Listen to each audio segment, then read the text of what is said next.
ಐತೆ. 1.25 ಎಕರೆ ಇದೆ, ಸುಮಾರು 4 ಕೋಟಿ. ರೈತರಿಗೆ ಬೆಲೆ ಇಲ್ಲ, ರೈತರ ಜಾಗಕ್ಕೆ ಬೆಲೆ. ಎಲ್ರಿಗೂ ನಮಸ್ಕಾರ, ನಾನು ನಿಮ್ಮ ಶಶಿ. ಇಲ್ಲಿ ಬ್ರಹ್ಮದೇವರಹಳ್ಳಿಯಲ್ಲಿ ಕುಮಾರ್ ಅನ್ನೋರು ಭೇಟಿ ಮಾಡಿದ್ರು. ನೀವು ನಮ್ಮ ತೋಟಕ್ಕೆ ಬರಲೇಬೇಕು ಸರ್ ಅಂತ ಹೇಳಿದ್ರು. ಯಾಕೆ ಅಂತ ಕೇಳಿದ್ರೆ ಅವ್ರ ವೈಫ್ ನನಗೆ ಅಭಿಮಾನಿ ಅಂತ ಹೇಳಿದ್ರು. ಖುಷಿ ಆಯಿತು. ಅವ್ರ ಮನೆ ಹತ್ರ ಭೇಟಿ ಮಾಡಿ ಫೋಟೋ ತಗೊಂಡು. ಸೊ ಈಗ ಇಲ್ಲಿ ಅವರ ತೋಟದ ಹತ್ರಕ್ಕೆ ಬಂದಿದ್ದೀವಿ. ಇವರು ವಿಡಿಯೋ ಅಲ್ಲಿ ಕುಮಾರ್ ಅವರು ನೀವೇನು ಹೇಳ್ತಿದ್ರಿ, ನಮ್ದು KTM ಏನೋ ಹೇಳಿದ್ರಿ, ಗೋಲ್ಡ್ಗಿಂತ ರೇಟ್ ಜಾಸ್ತಿ ಸರ್ ನಾವೀಗ ಅಂತ ಹೇಳಿ. ಹೌದು, ಹೆಂಗೆ ಈ ಜಾಗದ ಬಗ್ಗೆ ಹೇಳ್ತಾ ಇದ್ದಾರೆ? ಹೌದು, ರೈತರಿಗೆ ಜಾಗಕ್ಕೆ ಬೆಲೆ. ಈಗ ರೈತರಿಗೆ ಬೆಲೆ ಇಲ್ಲ, ರೈತರ ಜಾಗಕ್ಕೆ ಬೆಲೆ. ರೈತರಿಗೂ ಬೆಲೆ ಇದೆ, ರೈತರ ಜಾಗಕ್ಕೆ ಇನ್ನೂ ಜಾಸ್ತಿ ಬೆಲೆ ಇದೆ. ಕರೆಕ್ಟ್. ಸೂಪರ್. ಎಷ್ಟು ಎಕರೆ ಇದೆ ಇಲ್ಲಿ ಸರ್ ನಂದು ಇಲ್ಲಿ 1.25 ಎಕರೆ ಇದೆ. 1.25 ಎಕರೆ ಇದೆ, ಸುಮಾರು 4 ಕೋಟಿ. ಹ್ಮ್, ಅದಕ್ಕೆ ಗೋಲ್ಡ್ಗಿಂತ ಜಾಸ್ತಿ ಅಂತಿದ್ ನೀವು. ಹೌದು, ಸೂಪರ್, ವೆರಿ ಗುಡ್. KTM ಚಿನ್ನಕ್ಕಿಂತಲೂ ಇನ್ನ ಮಣ್ಣು ರೇಟ್ ಜಾಸ್ತಿ ಈಗ. ಮಣ್ಣು. ಹಂಗಾದ್ರೆ ಮಾರ್ತೀರಾ ನೀವು?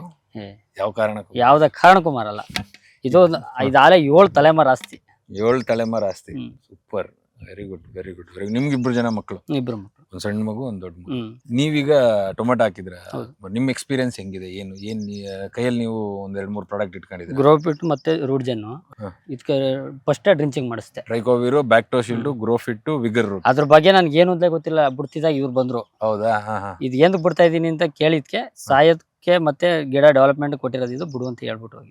ಚೆನ್ನಾಗಿ ಬರ್ತದೆ. ನಿಮ್ಗೆ ಖುಷಿ ಇದೆಯಾ ಬಿಟ್ಟಿರೋದು? 100% ಖುಷಿ ಇದೆ. ಸೂಪರ್. ಸೊ ನಿಮ್ಮ ಗಿಡಗಳು ಚೆನ್ನಾಗಿ ಬಂದಿದಾವೆ. ಇಟ್ ಇಸ್ ಸಮ್ಮರ್, ಇಳುವರಿ ಎಲ್ಲ ಚೆನ್ನಾಗಿ ಬಂದಿದೆ. ಬರೋದಕ್ಕೆ ಮೇಜರ್ ಕಾರಣ ಏನು ಅನ್ಸುತ್ತೆ? ಮೇಜರ್ ಕಾರಣ ರೂಟ್ಜನ್.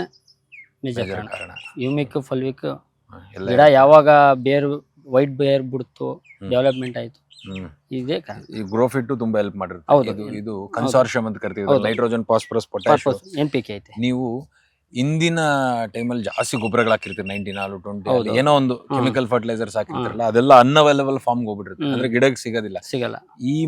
ಇದರಲ್ಲಿರೋ ಜೀವಾಣುಗಳು ಏನ್ ಮಾಡ್ತವೆ, ಇದ್ರ ಕೆಲಸ ಏನು ಅಂತಂದ್ರೆ ಆ ಅನ್ಅವೈಲಬಲ್ ಇರೋದು, ಅಂದ್ರೆ ಸಿಗದೆ ಇರೋಂಥದ್ದನ್ನ ಸಿಗೋ ತರ ಮಾಡೋ.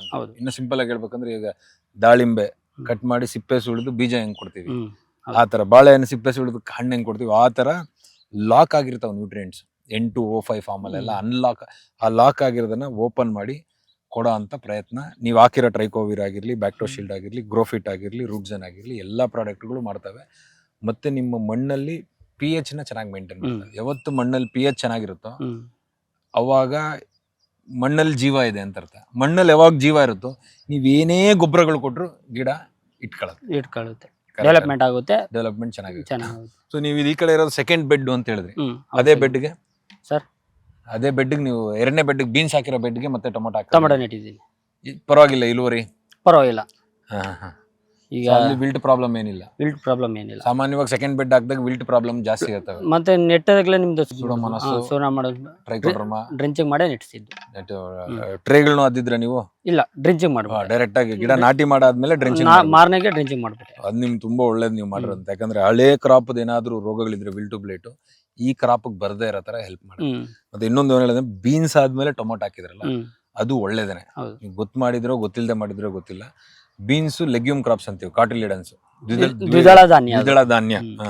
ಸೊ ದ್ವಿದಳ ಧಾನ್ಯಗಳಾದ್ಮೇಲೆ ಸೊಲನೇಷಿಯಸ್ ಅಂದ್ರೆ ಟೊಮೊಟೊ, ಚಿಲ್ಲಿ, ಕ್ಯಾಪ್ಸಿಕಮ್ ಹಾಕಂತದ್ದು ಒಳ್ಳೇದು, ಉತ್ತಮ ಪದ್ಧತಿ. ಬಟ್ ನ್ಯೂಟ್ರಿಯೆಂಟ್ಸ್ ಒಂದ್ ಸ್ವಲ್ಪ ಜಾಸ್ತಿ ಅಬ್ಸರ್ವ್ ಮಾಡ್ಕೊಂಡ್ರದ್ರಿಂದ ಇನ್ ಸ್ವಲ್ಪ ನ್ಯೂಟ್ರಿಯೆಂಟ್ಸ್ ಕೊಡ್ಬೇಕಾಗುತ್ತೆ. ನೀವು ಇನ್ನೊಂದ್ ರೌಂಡ್ ಗ್ರೋಫಿಟ್, ವಿಗರ್ ರೂಟ್, ರೂಟ್ಜನ್ ಅದಕ್ಕೆ ಕೊಡಿ, ಇನ್ನ ತುಂಬಾ ಚೆನ್ನಾಗಾಗುತ್ತೆ. ಆ ಕಾಂಬಿನೇಷನ್ ಎಲ್ಲ ಇನ್ನೊಂದ್ ರೌಂಡ್ ಕೊಡಿ. ಅದನ್ನ ಕೊಡೋದ್ರಿಂದ ನಿಮ್ಗೆ ವಿಲ್ಟು ಬ್ಲೈಟ್ ಕಂಟ್ರೋಲ್ ಬರುತ್ತೆ.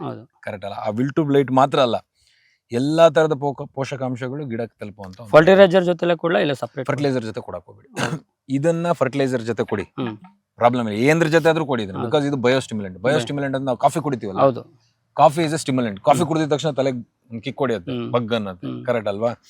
ಸೊ ಹಂಗಾಗಿ ಎಣ್ಣೆ ಹೊಡಿತೀರ ನೀವು? ಇಲ್ಲ, ಎಣ್ಣೆ ಹೊಡಿಯೋದಿಲ್ಲ. ಸೊ ಅದು ಸ್ಟಿಮ್ಯುಲೆಂಟೇ. ಕರೆಕ್ಟ್ ಎಲ್ಲ ನಿಮ್ಮನ್ನ ತೇಲ್ಸತ್ತೆ. ಸೊ ಕಾಫಿ ಅನ್ನೋದು ಒಂದು ಸ್ಟಿಮ್ಯುಲೆಂಟ್. ನಿಮ್ ಬ್ರೈನ್ ನಿದ್ದೆ ಬರ್ತಿದ್ರೆ ಆಕ್ಟಿವೇಟ್ ಮಾಡುತ್ತೆ. ಕರೆಕ್ಟ್ ಅಲ್ವಾ? ಕಾಫಿ ಆ ತರ ಸ್ಟಿಮ್ಯುಲೆಂಟ್ಗಳು ಇದು ಕೆಮಿಕಲ್ ಜೊತೆ ಕೊಡ್ಬೋದು ಅಂದ್ರೆ ಏನಿಲ್ಲ. ಬಟ್ ಇವೆಲ್ಲ ಏನು ಅಂದ್ರೆ ಜೀವಾಣುಗಳು. ಇದರಲ್ಲಿ ಬದುಕಿರೋ ಅಂತ ಮೈಕ್ರೋ ಆರ್ಗಾನಿಸಮ್ಸ್ ಇದೆ ನೋಡಿ, ಇಲ್ಲಿದಾವೆ NPK. ಈ ಮೈಕ್ರೋ ಆರ್ಗಾನಿಸಮ್ಸ್ ಸಪರೇಟ್ ಆಗಿ ಇಲ್ಲಿ ಇವನ್ನೆಲ್ಲ ಜೊತೆ ಕೊಡಿ, ತೊಂದ್ರೆ ಇಲ್ಲ. ಕೆಮಿಕಲ್ ಜೊತೆ ಕೊಡಬಾರ್ದು. ಸಲ್ಫೇಟ್ಸ್, ಉಪ್ಪಿನ ಅಂಶ ಯಾವ್ದಿರುತ್ತೋ ಅದ್ರ ಜೊತೆ ಕೊಟ್ಟಾಗ ಏನಾಗುತ್ತೆ, ಈ ಜೀವಾಣುಗಳು ಸತ್ತೋಗ್ಬಿಡ್ತವೆ.